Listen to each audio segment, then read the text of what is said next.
আমার নবীজি বললেন, জিবরাইল রে, দুনিয়াতে আমাকে যে উদ্দেশ্যে পাঠানো হয়েছিল ওই উদ্দেশ্য কি সাকসেস? বলে হ্যাঁ।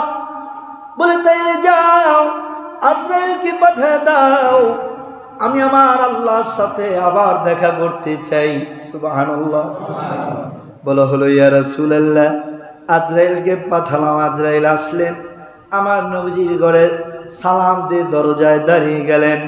নবীজি অনুমতি দিলেন, তারপরে আজরাইল আসলেন।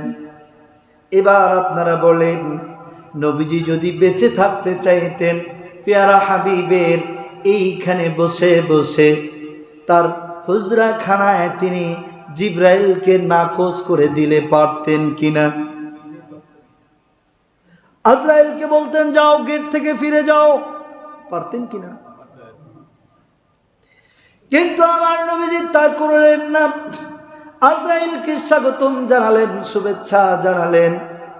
নবীজি উম্মতদেরকে ডেকে বললেন, উম্মত, নামাজ ছেড়ো না। কিন্তু রাহমাতাল লিল আলামিন তার জীবদ্দশায় এই জবান দিয়া আল্লাহর কাছে দোয়া করলেন, আয় আল্লাহ, আমি আপনার কাছে ফরিয়াদ জানাই, আপনি আমার হায়াতটাকে আমলের জন্য বাড়ায় দেন। সুবহানাল্লাহ।